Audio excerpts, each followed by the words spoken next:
Ready for the stunning information? Stay tuned and watch. I hope you like it.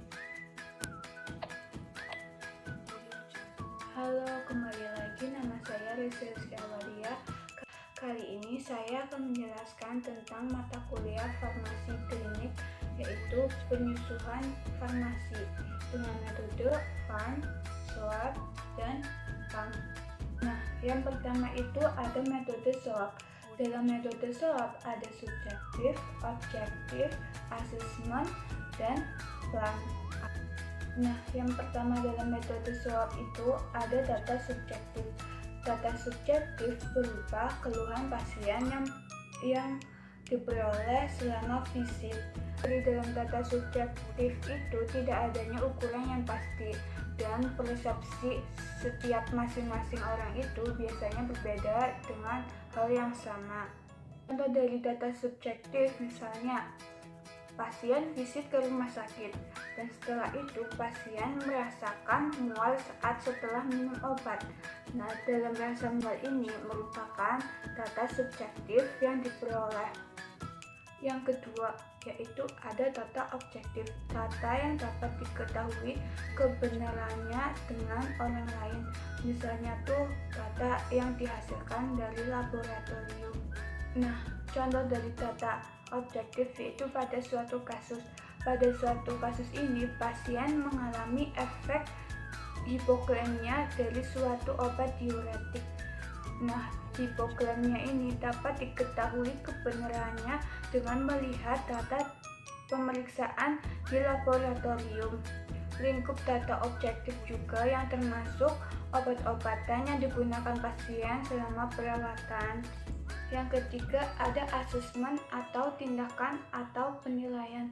Dalam asesmen ini yaitu menganalisis permasalahan data dari data objektif dan subjektif yang telah diperoleh sebelumnya.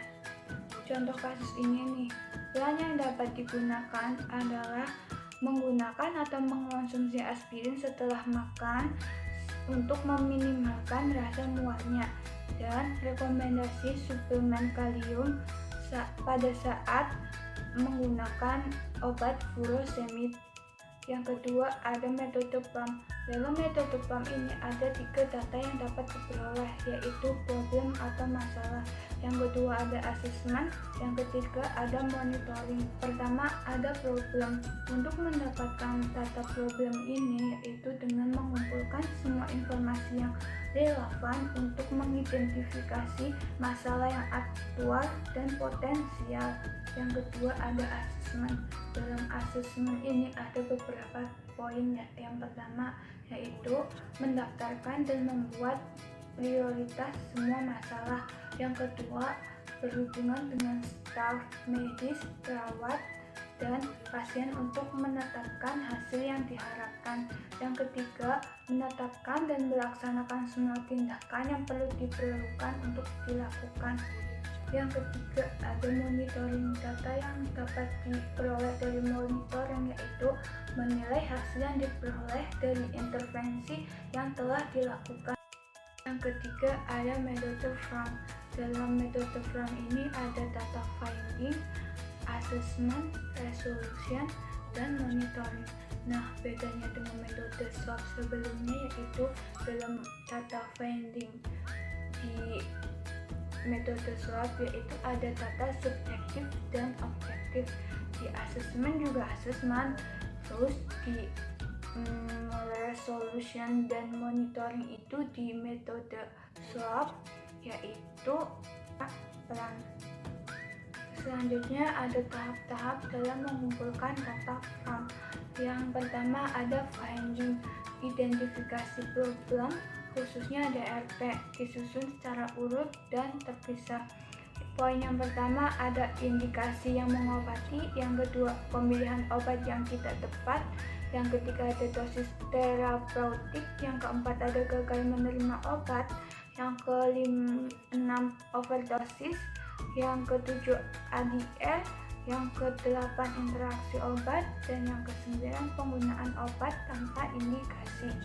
Dan yang kedua ada semua penemuan problem harus didokumentasikan, baik itu aktual maupun potensial.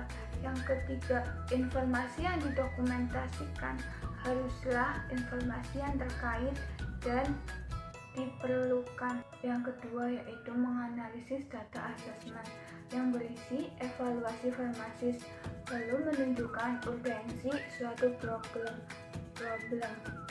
Misalnya, dengan menyatakan bahwa suatu intervensi harus dilakukan dalam hitungan hari, bulan, ataupun minggu. Yang ketiga, ada perlu menyatakan outcome terapi yang diharapkan, baik dalam jangka pendek dan jangka panjang. Yang ketiga, ada resolution atau solusi yang berisi tindakan yang diusulkan untuk mengatasi TRP. Kemudian ada rekomendasi berupa terapi non-farmakologi atau farmakologi.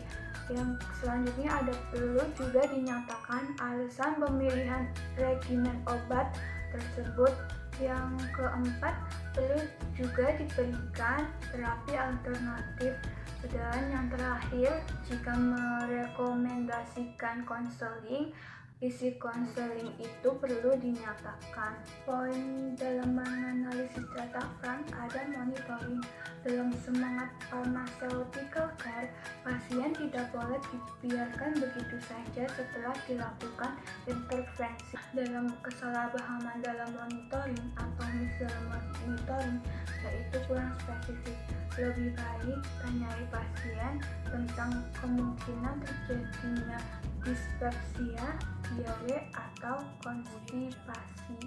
Nah, itu semua adalah sedikit informasi yang bisa saya paparkan dalam mata kuliah farmasi klinik. Terima kasih sudah menonton video dari saya. Jangan lupa like, comment, dan subscribe. Bye-bye. Terima kasih.